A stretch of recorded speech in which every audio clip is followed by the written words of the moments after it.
ये पूरा भक्ति आंदोलन मैंने नोट्स लिख रखा है। ठीक है, तो चलिए फिर स्टार्ट करते हैं और एक एक करके सभी चीज़ों को देखते हैं। तो भक्ति आंदोलन भारत में धार्मिक सामाजिक इतिहास का एक बहुत महत्वपूर्ण आंदोलन था, जो लगभग 7वीं सदी से 17वीं सदी तक ये चलता है।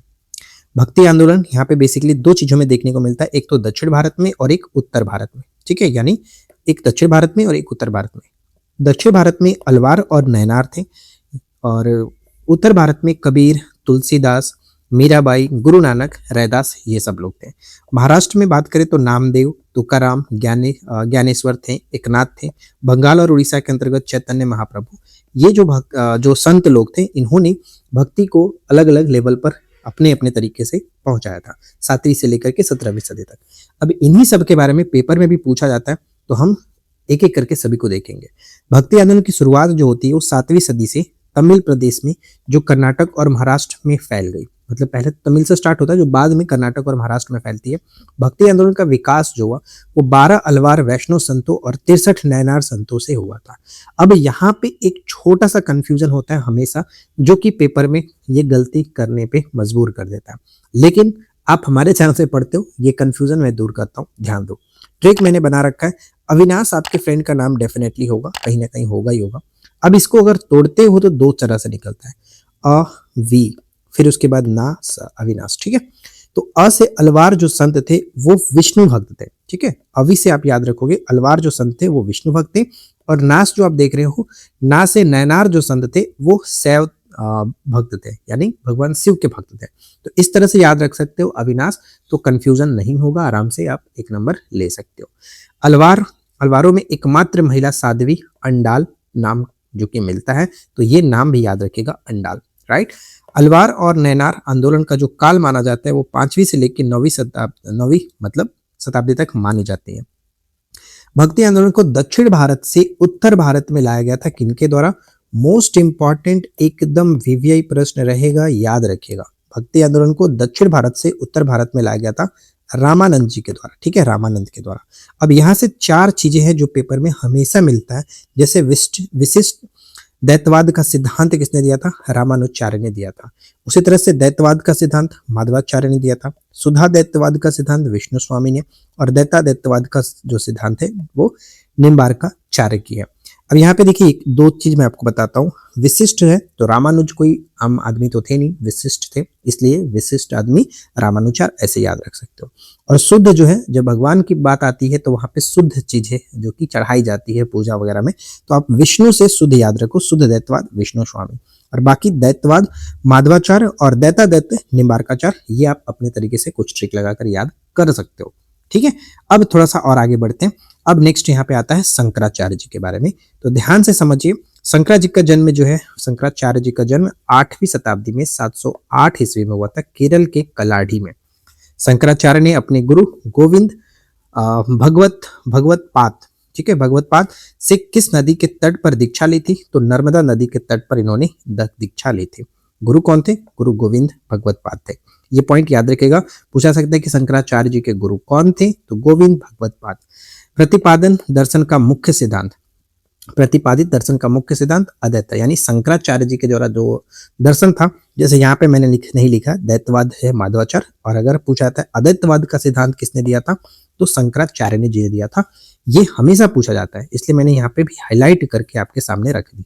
ठीक है, अगर आपको ये चीज पसंद आ रही है तो प्लीज यार वीडियो को लाइक करो। बहुत कम लाइक आता है, मतलब एक वीडियो पे आप लोग 150-200 लाइक भी कंप्लीट नहीं करते हो, देखते भी नहीं हो, तो ऐसे कैसे चलेगा? मैं आप लोगों के डिमांड के ऊपर हर वो छोटी छोटी टॉपिक ला रहा हूँ जो पेपर में पूछा जाएगा, जो नंबर दिलाएगा। सिलेक्शन आपका होगा, मेरा नहीं। तो बस आप लोग मुझे सपोर्ट कर दो, बस वीडियो को लाइक कर दो और एक कमेंट करके बताओ कि वीडियो क्या लगा, कैसा लगा, ताकि मुझे पता चले कि जो मेरे वीडियो अपलोड कर रहा हूँ वो उसमें आप लोगों का क्या रिस्पॉन्स रह रहा है, मतलब कैसा आप लोगों को लगता है। चलो आगे बढ़ते हैं। शंकराचार्य के दर्शन में जो संसार को माना जाता था वो माया और मिथ्या माना जाता था, यानी जो शंकराचार्य का अद्वैतवाद का सिद्धांत था, यहाँ पे हमने देखा इन्होंने अद्वैतवाद जो सिद्धांत प्रतिपादित किया था उसमें, उस दर्शन में संसार को माना जाता था माया और मिथ्या के रूप में इन्होंने बताया। शंकराचार्य ने मोक्ष प्राप्त करने के लिए किस मार्ग का सर्वाधिक बल दिया था? तो ज्ञान मार्ग को सर्वाधिक बल दिया था। पुराने ये नोट्स है जो कि हम कॉपी पर बनाते थे, लेकिन अब तो आपने हमारे नए नोट्स देखा है जो कि डिजिटली हो रहा है। फिर उसके बाद शंकराचार्य की जो मृत्यु होती है वो 820 ईस्वी में होता है, ये पॉइंट याद रखना है। अब देखिए ज्यादातर जो प्रश्न पूछा जाता है ऐसे पूछा सकता है कि शंकराचार्य ने 4 कोनों में पीठों की स्थापना की थी, और वो कौन कौन से था। तो सबसे पहला जो पीठ है मैं थोड़ा हाईलाइट कर देता हूँ, जैसे कि सिंगेरी जो है ये आपका चिकमंगलूर कर्नाटक में, जो कि शारदा पीठ, ठीक है, ये याद रखेंगे, क्लियर रहेगा। फिर उसके बाद पुरी में गोवर्धन पीठ आता है, पुरी में गोवर्धन पीठ। फिर उसके बाद आप देखेंगे बद्रीनाथ चमोली उत्तराखंड में ज्योतिष पीठ है, और एक आखिरी वाला यहाँ पे द्वारका जामनगर गुजरात में शारदा पीठ, जो कि कालिका पीठ के नाम से इसे जाना जाता है, ठीक है। एक मतलब शारदा पीठ एक आपका कर्नाटक में भी था, और एक शारदा पीठ आपका द्वारका गुजरात में भी था। तो ये चारों चीजें अच्छे से याद रखिएगा, इंपॉर्टेंट है, क्लियर। शंकराचार्य जी के द्वारा 4 कोनों में अलग अलग 4 मठ स्थापित किए गए थे। अब नेक्स्ट पॉइंट पे आते हैं, जो कि ध्यान देने वाली बात है। शंकराचार्य ने बद्रायण के ब्रह्म सूत्र के आधार पर अपने सिद्धांत का प्रतिपादन किया था, और अपने दर्शन जो जीव ब्रह्मा की एकता के सिद्धांत पर आधारित है उसे अद्वैतवाद यानी एकत्ववाद का नाम दिया था इन्होंने। अद्वैतवाद तो हमने देखा ही था कि इनका जो प्रतिपादन था वो क्या था, अद्वैतवाद का सिद्धांत इन्होंने दिया था। तो हो सकता है कि पूछे कि ये किसके आधार पर इन्होंने अपना सिद्धांत दिया था, तो बद्रायण के ब्रह्म सूत्र के आधार पर, ठीक है। तो ये भी एक तरह से इंपॉर्टेंट रहेगा, याद रखने वाली चीज है। फिर आता है आदि शंकराचार्य द्वारा स्थापित भिक्षुओं और सन्यासियों की मठवासी व्यवस्था को क्या कहा जाता है, तो 10 नामी संप्रदाय के नाम से इसे जानते हैं हम लोग, ठीक है, 10 नामी संप्रदाय के नाम से जाना जाता है। शंकराचार्य जी थे वो शैव धर्म के अनुयायी थे। पंचायतन पूजा का निरूपण किया, जिसमें शिव, विष्णु, शक्ति, सूर्य और गणेश की पूजा का विधान था। यानी जो पंचायतन आप देख रहे हैं वो इसमें 5 जो हमारे कह सकते हैं जो भगवान है उनकी पूजा का विधान इसमें शामिल था पंचायतन में। फिर आता है शंकराचार्य ने किस दर्शन का विरोध किया, जिसे उन्होंने प्रच्छन्न बौद्ध भी कहा था। तो यहाँ पे एक पॉइंट है जो कि मीमांसा का इन्होंने विरोध किया था। और आप फटाफट कमेंट करके बताएं कि जब दोनों मीमांसा जो है उसके कौन है प्रतिपादक, मीमांसा और एक होता है पूर्व मीमांसा। तो दोनों का बताइए फटाफट कौन कमेंट करके कौन होते हैं। चलिए यहाँ तक मुझे नहीं लगता किसी तरह का कोई दिक्कत है। अब आते हैं हम लोग रामानुजाचार्य के बारे में। तो इनसे भी क्वेश्चन पूछे जाते हैं, तो ध्यान से समझिए। रामानुजाचार्य जो थे वो 11वीं शताब्दी से संबंध रखते हैं। इनका जन्म 1017 ईस्वी में मद्रास के निकट पेरम्बर में नामक स्थान पर हुआ था। बचपन का नाम लक्ष्मण था, ठीक है, बचपन का नाम लक्ष्मण। रामानुजाचार्य के प्रारंभिक गुरु जिनसे उन्होंने अद्वैत दर्शन की दीक्षा ली थी वो है यादव प्रकाश, ठीक है, यादव प्रकाश इनके गुरु थे, जिनसे इन्होंने अद्वैत दर्शन का सिद्धांत लिया था। और इनका खुद का जो प्रतिपादन क्या था, विशिष्ट दैतवाद, ठीक है, इनके संस्थापक ये थे। फिर उसके बाद आता है रामानुज ने किस स्थान को अपना मुख्य केंद्र बनाया और वहीं यतिराज यानी सन्यासियों का राजा की उपाधि प्राप्त की। तो ये प्रश्न इंपॉर्टेंट रहेगा, श्रीरंगम, ये याद रखिएगा, श्रीरंगम, ठीक है। फिर आता है रामानुजाचार्य ने किस प्रमुख ग्रंथ पर श्री भाष्य नामक एक विशिष्ट टीका लिखा, जो विशिष्ट दैत्य का आधार है, वो है ब्रह्मसूत्र, ठीक है, ब्रह्मसूत्र। इन्होंने ब्रह्मसूत्र का व्याख्या श्री भाष्य में करते हुए अद्वैतवादियों यानी विशेषकर शंकराचार्य के मतों का खंडन किया था, ठीक है, ये याद रखना है, हो सकता है पेपर में पूछ लिया जाए, कंफ्यूजन नहीं करना, सारी चीजें मैं आपको बता दे रहा हूँ पहले ही।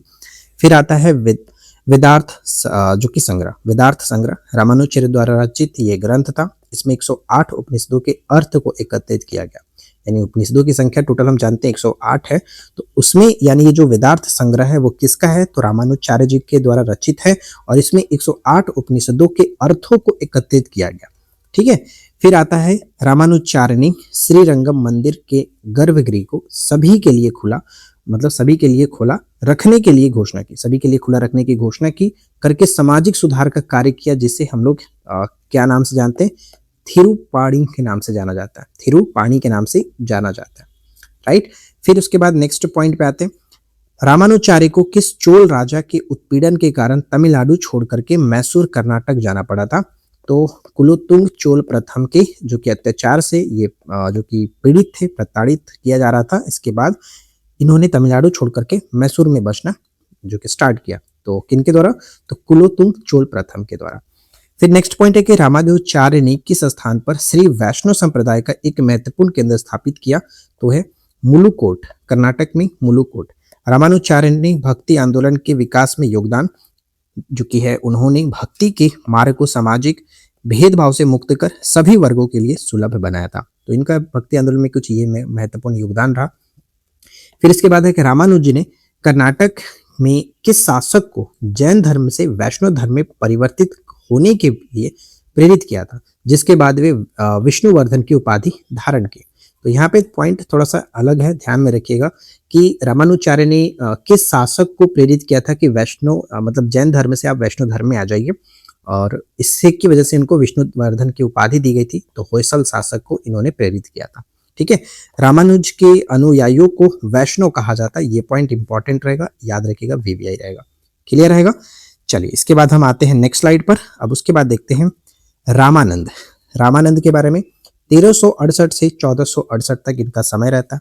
जन्म होता है 14वीं शताब्दी प्रयाग इलाहाबाद में। रामानंद के गुरु कौन थे, तो राघवानंद थे। रामानंद के गुरु राघवानंद। इन्होंने सबसे पहले अपने उपदेशों में संस्कृत के स्थान पर स्थानीय भाषा हिंदी का प्रयोग किया। तो प्रश्न कई बार ये पूछा था कि भक्ति संतों में सबसे पहले वो कौन थे जिन्होंने अपनी स्थानीय भाषा का प्रयोग किया था, हिंदी का प्रयोग किया था, तो है रामानंद। ठीक है, रामानंद के शिष्यों को सामूहिक रूप से 12 शिष्य या फिर कह सकते हैं द्वादश महामंडली कहा जाता था। द्वादश महामंडली। सबसे प्रसिद्ध शिष्य इनके कबीर थे। ठीक है, रामानंद के सबसे प्रसिद्ध शिष्य कबीर को माना जाता है। रामानंद के शिष्य रविदास किस जाति से संबंधित थे, तो चर्मकार थे, कोबलर थे। तो रविदास भी इन्हीं के शिष्य थे रामानंद के। अब ध्यान रखने वाली बात यहाँ पे है कि रामानंद के 12 शिष्यों में 2 स्त्रियां थी जिनका नाम था पद्मावती और सुरसरी। ठीक है, सुरसरी 2 यहाँ पे स्त्रियां देखने को मिलता है। फिर नेक्स्ट है कि भक्ति आंदोलन के इतिहास में रामानंद का जो महत्व है, इन्होंने उत्तर भारत में भक्ति आंदोलन की शुरुआत की। जैसे कि दक्षिण भारत में काफी समय से जो कि चल रहा था, तो इसके बाद इन्होंने उत्तर भारत में भी भक्ति आंदोलन की शुरुआत की। रामानंद की गतिविधियां मुख्य रूप से तुगलक जो कि वंश के समय के आसपास घूमता फिरता है, क्योंकि आपको याद रखना। फिर हम आते हैं कबीर पर। ठीक है, कबीर का जो जन्म होता है 1440 ईस्वी में, मृत्यु होता है इनका 1510 मगहर में। ये पॉइंट याद रखने वाली बात है। जन्म इनका काशी वाराणसी में होता है। इसके समय में यानी इनके समय में दिल्ली सल्तनत का जो शासक था सिकंदर लोदी थे। तो क्वेश्चन आपसे ये पूछा था कि कबीर किस सल्तनत कालीन शासक के समकालीन थे, तो सिकंदर लोदी के समकालीन थे। ठीक है, कबीर ने अपने दोहों में ईश्वर को किस रूप में संबोधित किया है, एक प्रेमी प्रियतम के रूप में चूंकि संबोधित किया। कबीर के अनुयायी कबीरपंथी कहलाते हैं। फिर इसके बाद है कि किस भाषा शैली का प्रयोग किया, यानी इन्होंने जिसे पंचमेल खिचड़ी या फिर सधुकड़ी कहा जाता है, सधुकड़ी। तो कई भाषाओं का मिश्रण था इनका, जो कि अपने इन्होंने भाषा का प्रयोग किया था। कबीर की वाणियों का संग्रह विजक में देखने को मिलता है। मुख्य रूप से 3 भाग इसके हैं, सखी, सबद और रामायणी। ठीक है, सखी, सबद और रामायणी, विजक के 3 भाग याद रखिएगा। कबीर के किस रचना में चौपाई का और दोहा दोनों का मिश्रण मिलता है, तो रामायणी में देखने को मिलता है। सबसे ज्यादा इसका बीजक ही पूछा जाता है, बस इतना याद रखिए, काफी हो जाता है। यहाँ तक कोई दिक्कत नहीं है। उम्मीद है कि वीडियो को आपने लाइक जरूर कर दिया होगा। अब आते हैं हम लोग गुरु नानक जी पर। तो देखिए, गुरु नानक का जो जन्म हुआ था 1469 ईस्वी में तलवंडी में हुआ था। अब ननकाना साहब के नाम से जाना था, रावी नदी के तट पर। माता इनकी थी तृप्ता देवी और पिता मेहता कालूराम थे। तो ये सब आप जानते हैं। अपने उपदेशों को फैलाने के लिए जो लंबी यात्राएं की, उन्हें किस नाम से जाना जाता है, उदासीस कहा जाता है। ठीक है, उदासीस। समकालीन किसके थे, तो दिल्ली के जो शासक थे सिकंदर लोदी के समकालीन थे। यानी कबीर भी लोदी के समकालीन थे, सिकंदर लोदी के। और यहाँ पे गुरु नानक जी भी थे। गुरु नानक द्वारा करतारपुर में स्थापित भक्तों के सामूहिक धार्मिक सभा केंद्र को क्या नाम दिया गया, धर्मशाला कहा गया। ठीक है, धर्मशाला। लंगर व्यवस्था की शुरुआत इन्होंने किया था गुरु नानक जी ने। और अब तो जानते ही हैं कि जो सिख धर्म की जो स्थापना है गुरु नानक जी ही ने किया था। नानक जी के उपदेश वंड छंगो। ठीक है, वंड छंगो का अर्थ जो होता है अपनी कमाई साझा करना और जरूरतमंदों को मदद करना, जरूरतमंदों की मदद करना, ये इनका उपदेश था। सिख धर्म की स्थापना इन्होंने किया था। गुरु नानक देव जी ने अपना उत्तराधिकारी नियुक्त किया था किसे, तो दूसरे गुरु गुरु अंगद देव को। लहना के नाम से इनको जाना जाता था, याद रखिए। गुरु नानक देव का निधन किस वर्ष हुआ, जिसके बाद उनकी शिक्षाओं को गुरु अंगद देव आगे बढ़ाए 1539 ईस्वी में, ये पॉइंट इंपॉर्टेंट है। अच्छा, एक चीज मुझे बताइए कि 1539 में किस युद्ध के बारे में हम जानते हैं? बहुत ही फेमस युद्ध है, हमेशा पेपर में पूछा जाता है। फटाफट कमेंट करके बताइए। अगर आप इस वीडियो को यहाँ तक देख रहे हैं तो मुझे चाहिए कि आप कमेंट करो। फिर आता है चैतन्य महाप्रभु। चैतन्य महाप्रभु की अगर हम बात करें तो ध्यान से देखिए, जो इनका जन्म होता है वो है 1486 ईस्वी में, नदिया नवद्वीप पश्चिम बंगाल में। पिता इनके थे जगन्नाथ मिश्र और माता थी सच्ची देवी। बचपन का नाम इनका गौरंग था, निमाई पंडित के नाम से भी इनको जाना जाता था। वास्तविक नाम विश्वंभर, ठीक है, विश्वंभर इनका वास्तविक नाम था, ये भी याद रखिएगा, इंपॉर्टेंट है, विश्वंभर वास्तविक नाम था। गया में ईश्वरपुरी संत से दीक्षा प्राप्त की, जिन्हें उनका आध्यात्मिक गुरु भी माना जाता है। तो ये याद रखिएगा, ईश्वरपुरी से इन्होंने दीक्षा प्राप्त की थी, जो कि गया के संत थे, ठीक है। चैतन्य महाप्रभु ने किस भक्ति संप्रदाय के प्रमुख प्रवर्तक माने जाते हैं? तो गौड़ीय वैष्णव संप्रदाय का। कृष्ण और राधा की पूजा साथ में की जाती है इस संप्रदाय में, गौड़ीय वैष्णव संप्रदाय में। फिर आता है चैतन्य की संन्यास की दीक्षा, जो है चैतन्य को संन्यास की दीक्षा दी 1510 में केशव भारती ने दिया था। केशव भारती ने दार्शनिक सिद्धांत को अचिंत्य भेदवाद के नाम से जाना जाता है, अचिंत्य भेदवाद के नाम से जाना जाता है इनके दार्शनिक सिद्धांत को। ध्यान रखने वाली बात यह है कि इस्कॉन जो इसी दर्शन का अनुसरण करता है, इस्कॉन जो टेम्पल आप देखते हैं वो अचिंत्य भेदवाद के सिद्धांत का ही अनुसरण करता है, दर्शन का ही अनुसरण करता है। चैतन्य वल्लभाचार्य के समकालीन थे, जिससे वे दक्षिण भारत की यात्रा में मिले थे, यानी वल्लभाचार्य के ये समकालीन थे, ये पॉइंट याद रखिएगा। तो देखिए, बहुत सारी चीजें मैंने आप लोगों को बताई। चलिए अब इसके बाद आगे बढ़ते हैं वल्लभाचार्य के बारे में। तो ध्यान दीजिए, वल्लभाचार्य जो है इनका जन्म हुआ था 1479 ईस्वी में, जो कि 15वीं शताब्दी समझ सकते हैं, समकालीन थे बाबर के, ठीक है। ऊपर में हमने देखा था गुरु नानक और कबीर जो है वो सिकंदर लोदी के समकालीन थे, यहाँ पे जो वल्लभाचार्य है वो बाबर के समकालीन थे। वल्लभाचार्य ने अपनी शिक्षा पूरी करने के बाद किस भक्ति आंदोलन के केंद्र में प्रवेश किया? तो वैष्णव धर्म को। वैष्णव धर्म को किसने स्टार्ट किया था? तो हमने देखा था चैतन्य महाप्रभु, जो कि ये ध्यान में रखना है। पुष्टि मार्ग संप्रदाय, जो पुष्टि मार्ग संप्रदाय है इन्होंने स्टार्ट किया था, ये पॉइंट इंपॉर्टेंट है, एकदम वीवीआई रहेगा, तो ये याद रखना है।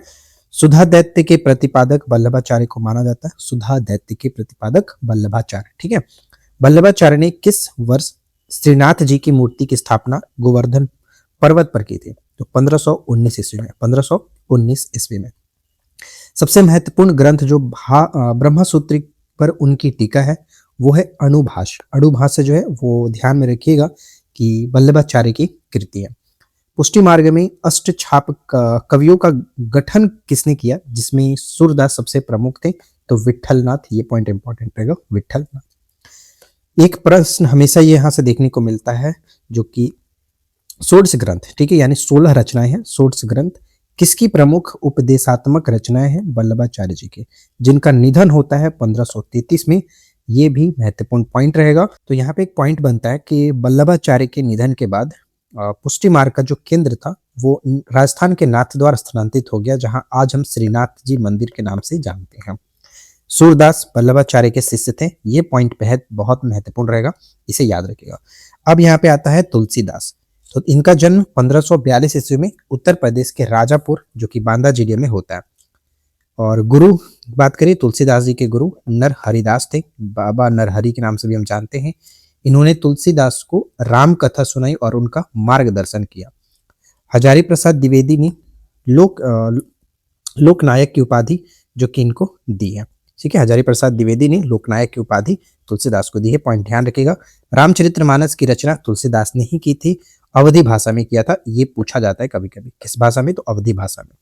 कवितावली और दोहावली किस भाषा में इन्होंने लिखा? तो ब्रज भाषा में लिखा है, ये भी इनकी रचना है, पूछा जाता है। साथ ही साथ विनय पत्रिका की रचना तुलसीदास ने की है। तो यहाँ पे हम देख सकते हैं रामचरितमानस, कवितावली, दोहावली और विनय पत्रिका, ये सभी की रचना तुलसीदास ने की है और अलग अलग भाषाओं में किया है, तो याद रखना।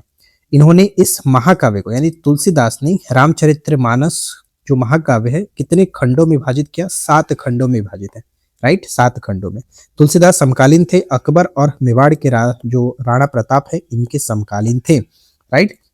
अब नेक्स्ट पॉइंट पे आते हैं मीराबाई के बारे में, जिनका जन्म 1498 ईस्वी मेड़ता जिला के चौकारी में हुआ था। ये प्रश्न पूछा जाता है तो ध्यान में रखिएगा, कहाँ पर, मेड़ता जिला में।